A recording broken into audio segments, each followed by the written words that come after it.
যদি কেউ বাংলাদেশের দিকে এরকম তার শুকুনের দৃষ্টিতে বাংলাদেশের দিকে তাকায়, বাংলাদেশ তার উচিত জবাব দেওয়ার জন্য বাংলাদেশের তরুণরা প্রস্তুত আছে ইনশাআল্লাহ।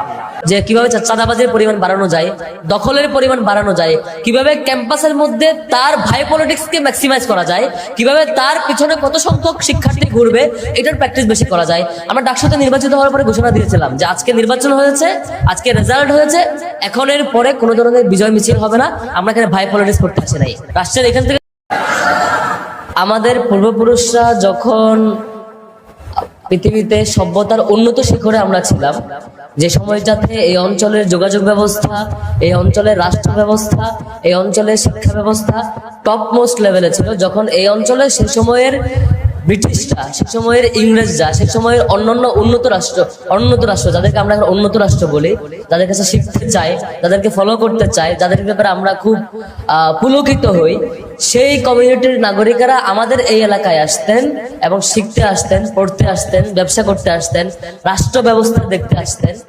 কিন্তু এক পর্যায়ে কি হলো, এক পর্যায়ে তা ব্রিটিশরা এসে দখল করলো, দখল করে এই এলাকার পলিটিক্যাল সিস্টেম নষ্ট করে দিল, এই অঞ্চলের রাষ্ট্র ব্যবস্থা নষ্ট করলো, এই অঞ্চলের শিক্ষা ব্যবস্থা ধ্বংস করে দিল, এই অঞ্চলের টোটাল সিস্টেমটা নষ্ট করে নতুন করে এই অঞ্চলের মানুষকে দাস বানিয়ে ছাড়লো, এই অঞ্চলের মানুষের চিন্তা চেতনা কলোনিয়াল মাইন্ডসেট তৈরি করলো, যার মধ্য দিয়ে আমরা একটা অধপতনের চূড়ান্ত শিখরে গিয়েছি আজকে যেখানে এসে ঠেকেছি। এবং এখন আমরা তাদেরকে আইডল মানতে শুরু করছি, অথচ আমরা ভুলে গিয়েছি এই অঞ্চলের মানুষরা আমরা সবকিছুর উন্নত শিখরে ছিলাম, সবকিছুর এই সকল জ্ঞান বিজ্ঞানের, সকল সভ্যতার অন্যতম চূড়ান্ত লেভেলের ধারক এবং বাহক ছিলাম আমরা।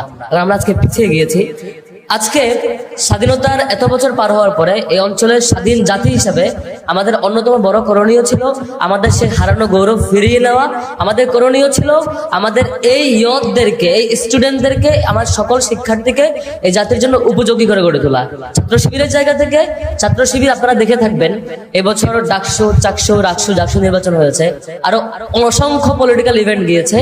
এই সবকিছু পলিটিক্যাল ইভেন্টকে ছাপিয়ে ছাত্র শিবিরের মূল ফোকাস ছিল শিক্ষার্থীদের নিয়ে কাজ করা। আপনি দেখে থাকবেন প্রত্যেকটা শাখা পর্যায়ে সকল এ প্লাস প্রাপ্ত শিক্ষার্থীকে সংবর্ধনার আওতায় নিয়ে আসা হয়েছে, সকল এ প্লাস পান নাই, রেজাল্ট খারাপ হয়েছে তাদেরকে কাউন্সেলিং এর আওতায় নিয়ে আসা হয়েছে, সকল পর্যায়ে নবীনবরণ প্রোগ্রাম এবং ক্যারিয়ার গাইডলাইন প্রোগ্রাম হয়েছে সারা দেশের সকল পর্যায়ে। আপনি দেখে থাকবেন যে জাতীয় পর্যায়ে সায়েন্স ফেস্ট হয়েছে, আজকে একটা শাখার উদ্যোগের রোবোটিক ফেস্ট হচ্ছে।